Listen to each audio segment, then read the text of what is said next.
Welcome to TLC for the Soul podcast, where soul meets spirit. You have entered into sacred space. I'm your host, Tammy Lynn Chambers, and I'm here to help you shine. Now let's get going on this podcast journey.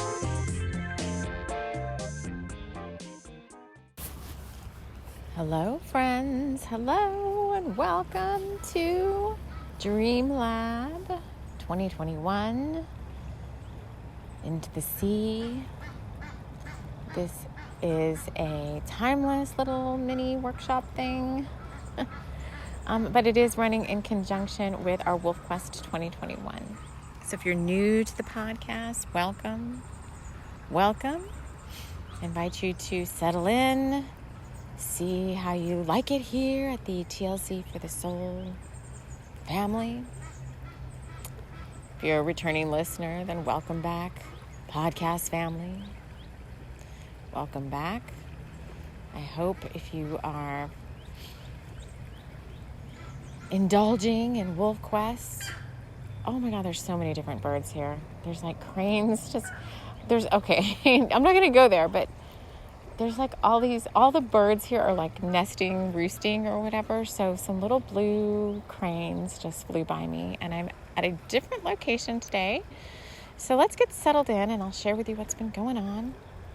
If you're a returning listener, you know the drill. You can choose how you want to listen. So if you're new, you may just want to settle back and see how you like it here. You can choose to take your listening experience an octave higher, joining me around the sacred circle as I wrap us all in love light and light love, inviting in the guides who would like to support us here in this Dream Lab 2021. You can choose to take your listening experience an octave higher, invite in your own spirit guides, totems, wisdom keepers, messengers, Anam Cara, soul friends, medicine folk, whoever you like to work with on your journey to join you around the sacred circle, to help you get clarity on any messages, metaphors. You know, there's a lot of metaphors that come up in the podcast, meanings, anything that might be pertinent and personal to you on your journey. So I brought the podcast today to my special little sitting spot on the river, one of the rivers I like to go to.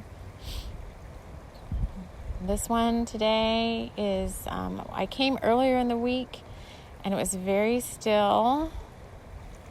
Well, I don't want to say stagnant, it was very murky. The water was very murky, it wasn't flowing. It was just it's always like a beautiful like emerald green color. Oh, there's so many birds here. Now geese are flying overhead. Oh, and a white heron. Oh my God, there's so many birds. You guys, in the background, you may hear, I'm calling them indignant geese because there's so many different birds here. And these they're like Egyptian geese. They come to South Texas every year and they're very protective of their little like nesting spot. So there's so many birds like nesting because there's so many like trees and riverbank area here. And wow, I didn't expect to see all this. And I had some interesting little ducks float by me earlier. I don't know what they're called, but I posted them over on my Instagram. But I want us to get into Dream Lab. So I know as part of Wolf Quest, I said, okay, the podcast is taking a little bit of a step back. We're not going to be posting as much, but it's day 4 and I was already like, oh my God, I'm missing the podcast so much. And I was going to repost a Dream Lab that I did a while back. And I was like, no, I want to start fresh. First of all, I want to talk to everybody. And second of all, I think it's just a different energy right now. And so I want to tap into that as we're in the sacred container of our questing and talk about our dreams. So I would say so far, I don't know. I haven't received any major tower moments of aha moments of revelation during these quests. And I guess I can talk more about that on Sunday when we move into Wolf Quest week 2. But it's really been more of a period of just resting, and there's a lot of ascension symptoms going on right now. There's a lot of solar activity and, gates opening up with the new moon that just happened. And like I said before, this is a timeless episode, but when I record it, there's, astrological events and, ascension happenings that do affect the energies of what's going on. So it's more been a period of resting and kind of getting things in order. So I do feel like, and the astrology updates that I've heard support this, that sometime next week, around the 19th, 20th, 21st, right before we get really heavy into our first eclipse energies of the Sagittarius full moon, things will really start to take off more. But until then, I feel like we're more in that nesting. The nesting metaphors. We're in that kind of nesting phase where we're, like get your house in order kind of stuff. I've been doing a lot of like reorganizing things around my house, like stuff I wouldn't normally take the time to do, like a spring cleaning kind of a thing, like reorganizing shelves of stuff and dusting down things. And I'm sorry, but housekeeping is a full-time job, and really still really need somebody that could just come in like twice a month and like tidy up my house. I would be in heaven. But anyway, that doesn't have anything to do with dreams. But I do want to say that dreams are getting more interesting during Wolf Quest, and that's why we're here in this dream lab. Part of it is because so much happens during dream time. We go so many spaces and to so many places in the astrals, and I personally am not a master of my dreams and of the dream walk, and that is something that I do want to get better at. I know many people that are, and when they share with me when they just share, if they don't necessarily share with me, but some people I listen to, some people I know that do really good work with working with their dreams. When I hear it, I'm like, oh my gosh, I'm not even tapping into the surface of what is the potential for what you can do in the astral realms. A lot of predictive things come up in our dreams. Signs and portents that we could miss. It's like such a rich time, and you're asleep for like 8 to 10 hours a night or whatever. I don't know how long. Maybe it's less and some and more for others. Last night I do remember, so we'll just share this. I don't know if this, I think it talks to those of you that are listening and our spiritual growth and upgrade, all the work that we've been doing on ourselves. But for the longest time in dream times, when I would go up into the upper realms, like the upper classrooms, I feel like they're kind of in the angelic realm for me, maybe different for others. But for the longest time, I was in like high school still. And I remember like the past so many dreams where I was in these high school classes, and everybody was like really young, and I was like, oh, I'm going to be in this high school. I'm ready to graduate. And Spirit kept saying, and the teachers there kept saying like, oh, you'll graduate soon. It was like I felt really uncomfortable there. Like I felt so much older. Everybody was like younger. And I was like, why do I still have to be in this high school? Well, last night I finally had a dream where I had like gone into college, like the college of the astral realms, I guess.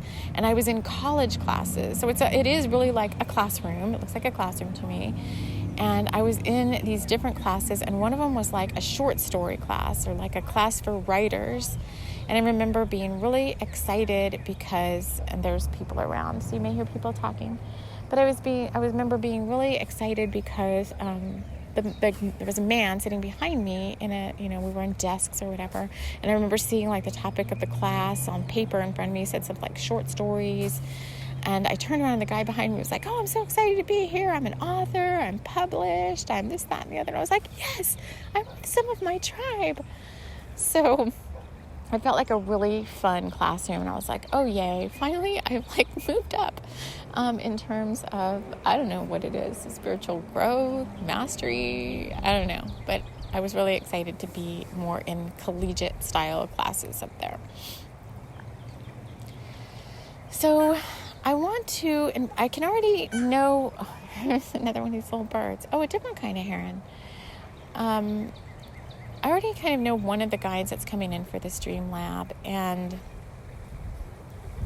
the Into the Sea came up for me yesterday, and I think June we're going to be working a lot with the sentient beings of the ocean, just because I'm missing the sea so much right now. And Selkies came up again, and we're going to be working with Selkies, I think, in June, and doing some fun stuff there. But Brighty Isle comes up again for our Dream Lab, and every time I started asking for a guide who could lead us into Dream Lab, we haven't heard Spirits of Brighty Isle.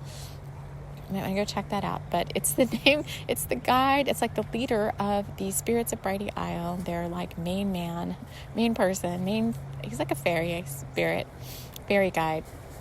But they gave me like the name, it's so funny to pronounce, but Junkontoi, here he wants to be our guide, one of our main guides for this Dream Lab. And when I've done Dream Lab in the past, it's been more of a, this is somewhat of a shamanic Dream Lab. I have to almost call it that again. It was shamanic, but our guides were more angelic and starseed. And this time, the guides that are coming up are more,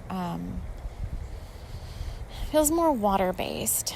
Jinquantoi, they are the Fae of Brighty Isle. Brighty Isle is a little isle off the coast of Rockaway Point, which is the basis for many of my Bringers of the Light stories. If you follow that and you're a fan, then you will like this Dream Lab.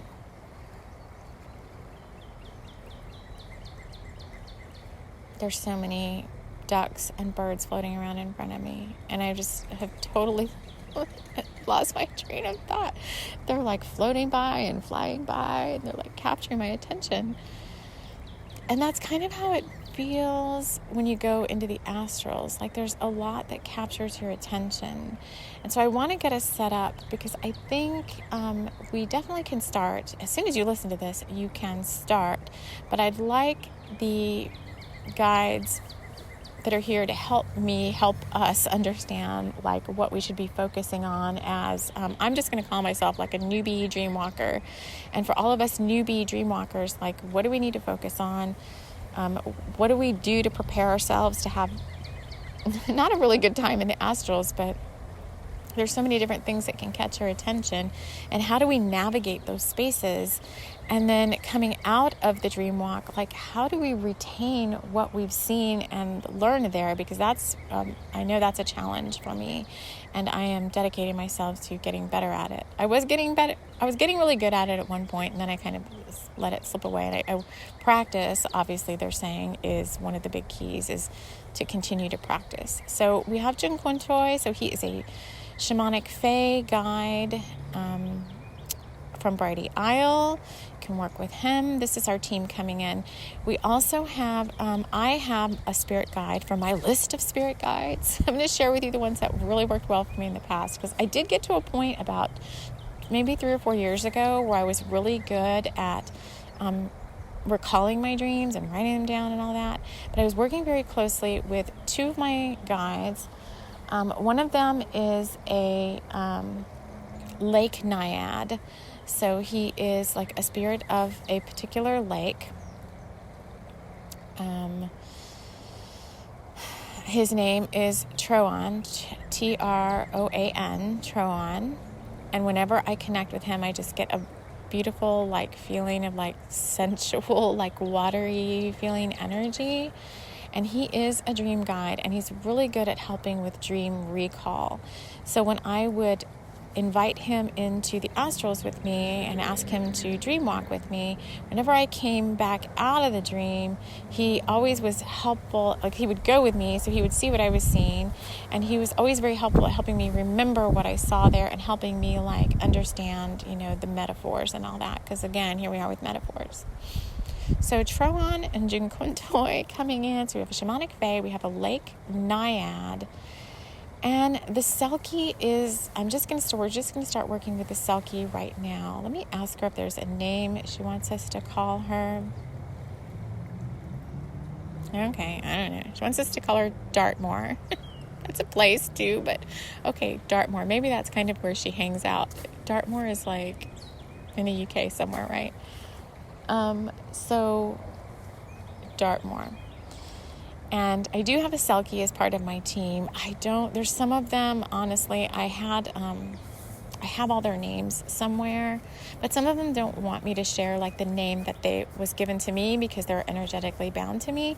So I may just, they may have different names for like the general public. For the podcast family, they may go by different names. So Dartmoor is our Selkie. And Selkies are somewhat dreamwalkers as well, right? They are seals when they're in the water. It's very ethereal. And oh my God, a cardinal. Oh, a cardinal is such a big sign for me. Hello, buddy.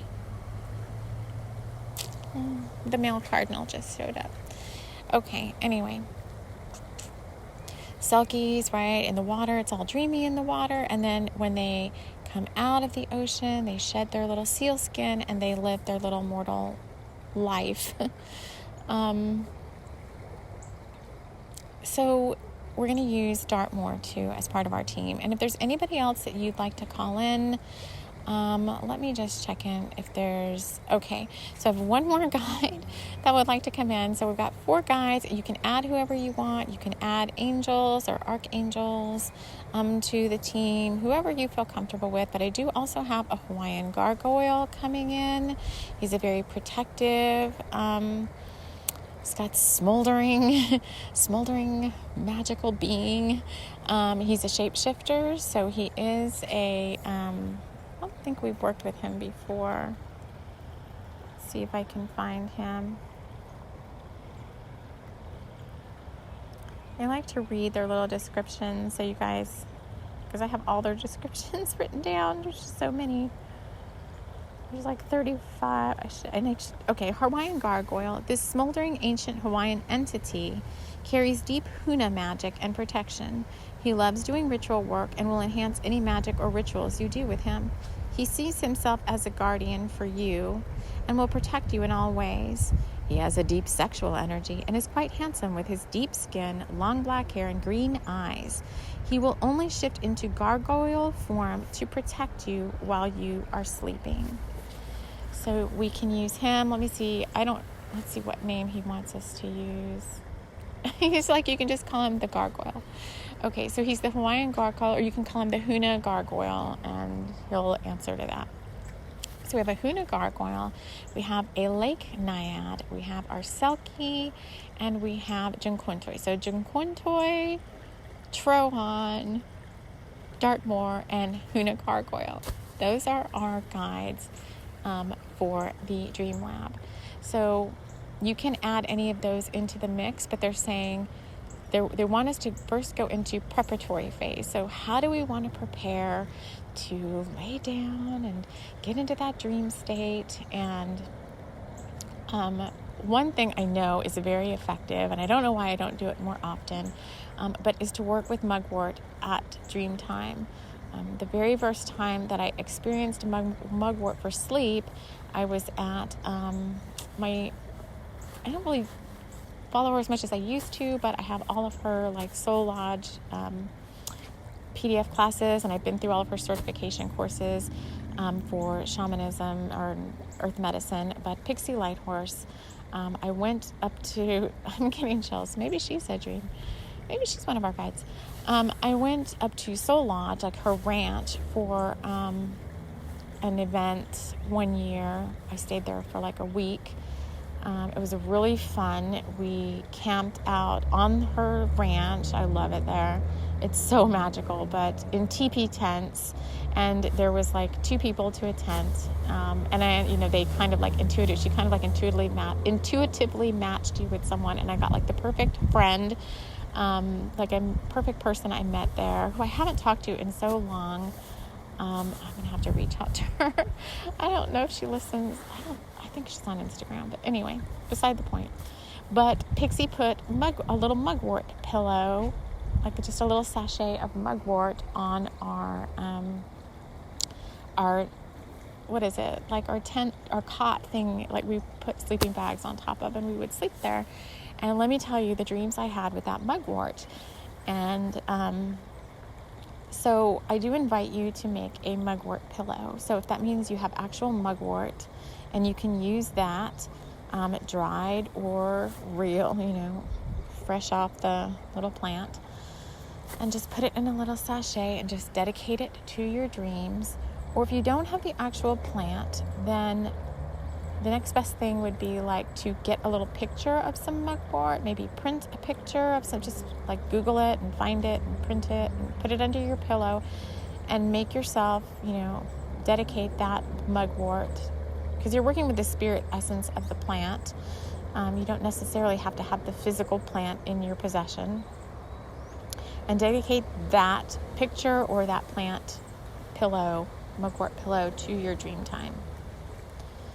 So let me see.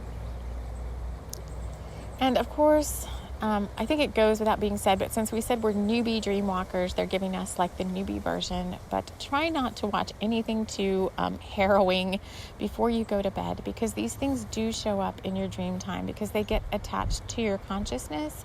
And if you don't purge them out, then they do stay there. So, for example, I love to watch Sabrina on Netflix, but it's very dramatic and it's kind of scary at times. And if I watch it before I go to bed, then I dream about Sabrina and all of that stuff happening, Church of Night and all that. I dream of that, and I don't want that in my dreams because that's just, it's not a good space that I want to be in during dream time. I don't want to go to those places because some of them are kind of dark. So if you watch something like that, any of these shows that are more darker, not that the energy's darker, but I think that they're more dramatic. And maybe you're not as sensitive as I am. Maybe it doesn't matter to you. But they're saying really, if you watch a show like that, try to watch it 3 to 4 hours before you go to bed. And really, the time before you are to be sleeping should be time when you're meditating. Or what I like to do is sometimes even meditation just brings in so much spiritual energy.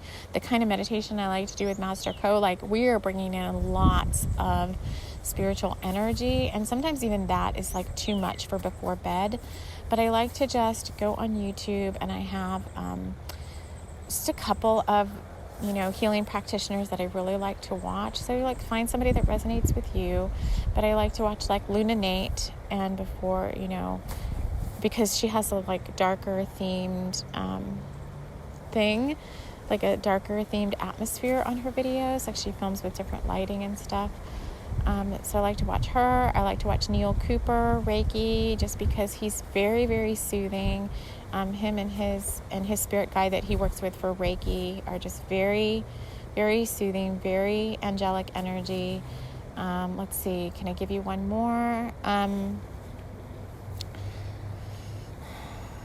Yeah, I love Sarah Jane Tilsley, but she's more a guided meditation, and I try not to really do those before I go to bed. But anything that's chakra clearing and just peaceful. For me, I have to sleep with ambient noise in the background, so I always put my ambient noise on. It's just something not too much.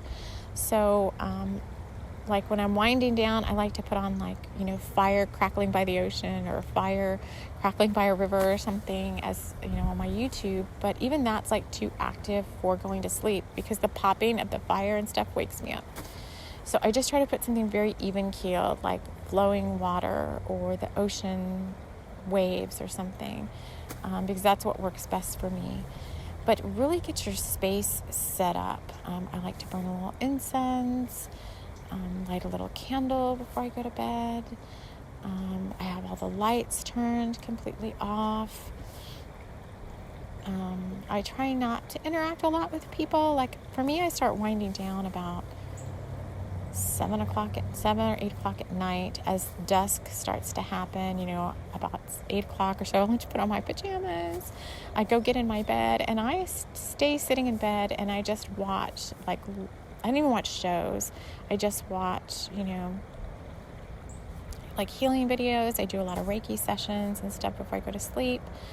So I'm really clear, and I'm really not amped up by anything that happened during the day. I release all of that And I do that for a good 2 to 3 hours before I actually lay down to go to sleep. And by then, like, as you're laying down to fall asleep, get your little mugwort and, ask it to travel with you during dream time to help you. You're setting your intention just like you do with any other magical work. Call in this Dream Lab Spirit Guide team and ask them to travel with you through the astrals. Set your intentions. I'm asking a couple questions because I do have some questions, but set your intentions, because I'm kind of like, sometimes I set my intentions like I want to go to a certain place because I'm the soul. I decree that I want to go do something in the astrals, and I don't always feel like I'm going there. But they're saying that I am, and I just don't remember it. So for me, like, the dream recall is really where I need to get a lot better at. I want to just tune into what they're saying. Yeah, they just keep saying it's the dream recall. It's not that it's not happening, it's that I'm not remembering it.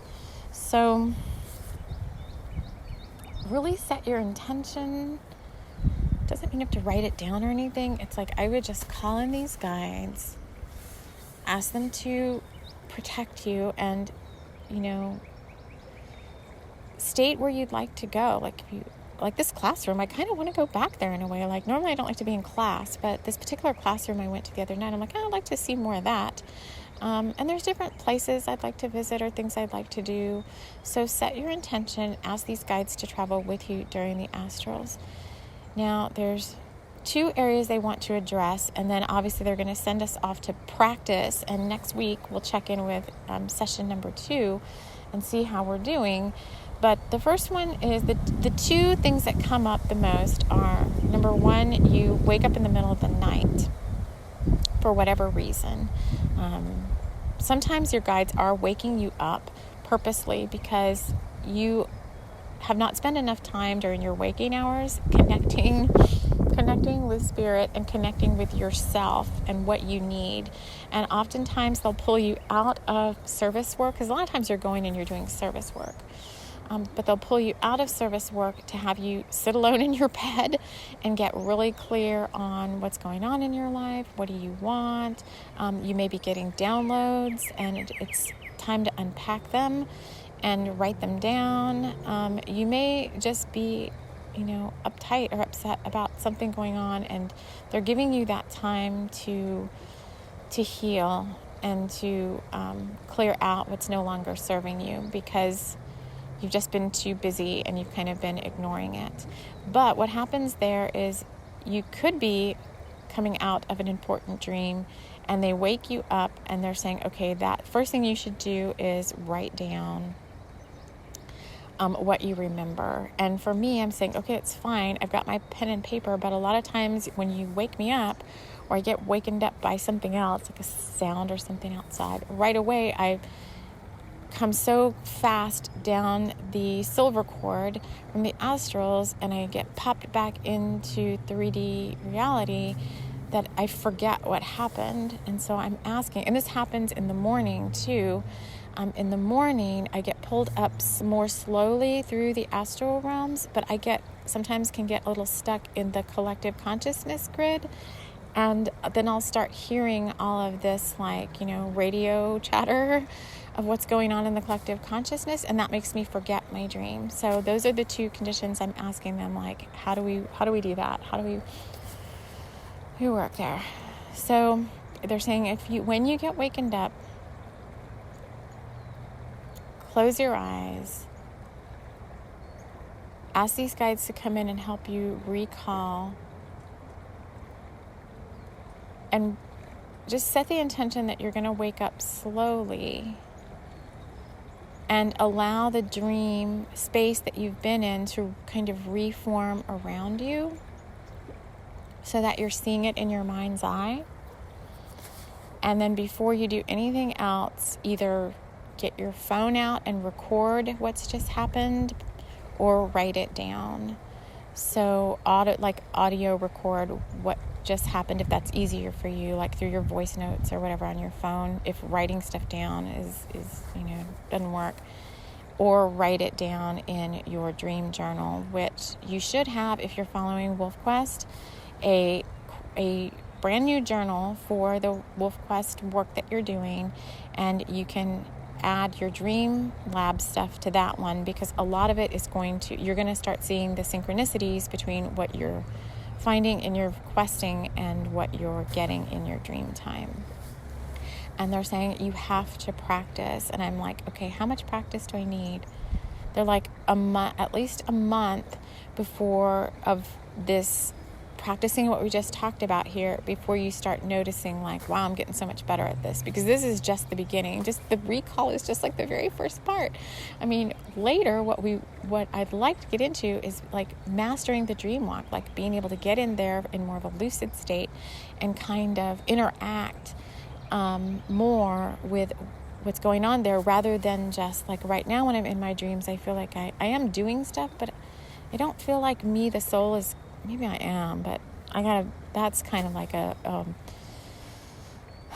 like an unclear area to me that I don't have all the answers to yet. So I think it's like, we're going to get there, like don't put the cart before the horse, they're saying. So our first thing is, yes, we're back in elementary school for dreams, and we have to get good at practicing what we've just talked about, waking up and writing stuff down. That's our assignment. And when we come back next week, we will focus on on something new there. So I've spent enough time talking to you guys. You've got your marching orders, you've got your homework. So let's get started on that. I'm going to start on that tonight myself. I'm actually going to see if I can go find some real mugwort rather than a picture. And I am going to see you again on Sunday when I record the second week of Wolf Quest. I'll talk about all the things that have been coming up from week 1 and how we're going to take those moving forward into week 2. So I would like to hear how things are going for folks. What's your experience been just with your journey, maybe since you've started listening, or how's it going with Wolf Quest, or how's it going with the Stream Lab? And I know a lot of people don't like to comment like on YouTube, and you can't really comment on other podcast platforms, but there is a show email and there is a way to message me on the show.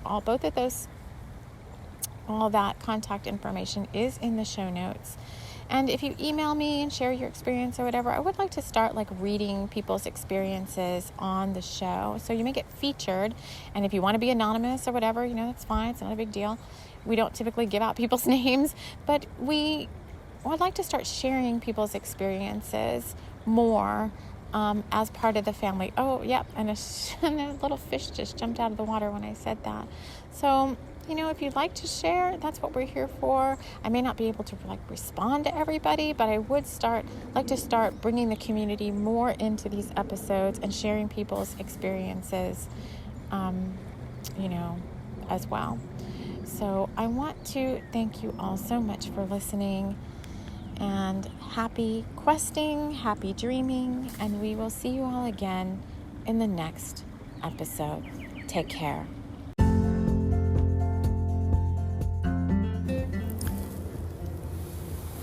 This podcast has been sponsored by the Fairies of Chumasha, an etheric city in 2025 full of fairies, angel witches, unicorns, and merfolk, a place where magic is very real.